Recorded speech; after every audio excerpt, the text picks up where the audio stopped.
Quand on est étudiant et salarié, s'engager dans un milieu associatif peut être une véritable opportunité pour s'épanouir davantage. En tant que chapter leader de Ladies at UX Paris, je suis actrice du changement. L'objectif de cette association, c'est de promouvoir sa communauté, qui sont des femmes et des personnes non-binaires, le tout à travers différents événements liés à l'UX design. En fait, il y a des chapitres, donc des organismes, un peu partout dans le monde. Il y en a plus de 86 à l'heure actuelle. C'est quelque chose qui a été créé en 2013 à l'issue d'un constat. En fait, la place des femmes dans la tech était trop faible.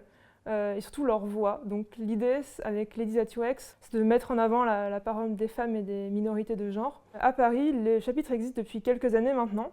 Et je l'ai repris avec Maria depuis septembre 2022. C'est pour moi le moyen de lier mes convictions et mon travail. On a plusieurs types d'événements. Principalement, on va faire des talks, c'est une soirée durant laquelle un speaker va aborder un sujet en particulier. On a également des tables rondes. Dans ce cas-là, on invite plusieurs speakers qui vont avoir soit des expériences, soit des points de vue différents sur une thématique donnée. On essaie de créer une sorte de débat. Et on a également des workshops. On a une intervenante qui a une spécialité. Ce qu'on a déjà fait, c'est la facilitation graphique. On a eu Laure Barrière qui est intervenue. Et notre dernier type d'événement, c'est les Girls Talk. C'est notre seul événement qui est en non-mixité. C'est un événement informel dans un bar où les membres de la communauté vont pouvoir se rencontrer. Je ne vais pas reveal aujourd'hui ce qui va se passer ensuite, mais plutôt les idées qu'on a. Donc toujours plus d'événements et essayer de prendre de l'ampleur, potentiellement avec des partenariats. En mars, on a collaboré avec Figma à l'occasion de la Journée internationale des droits des femmes.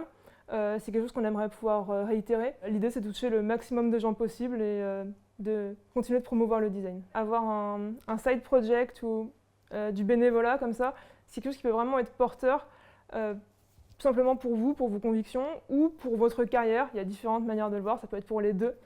Dans ce genre de projet, on rencontre énormément de gens, on apprend beaucoup et ça pour la suite de votre vie professionnelle, ça peut être que bénéfique. Si ce genre d'activité vous intéresse, ce que je peux vous conseiller, c'est tout simplement d'aller à des events, à des confs, à des talks et de parler aux organisateurs. Il y aura toujours un truc à vous faire si vous voulez vous engager et tout le monde sera toujours ravi de vous répondre. Donc n'hésitez pas et vous aussi devenez acteur.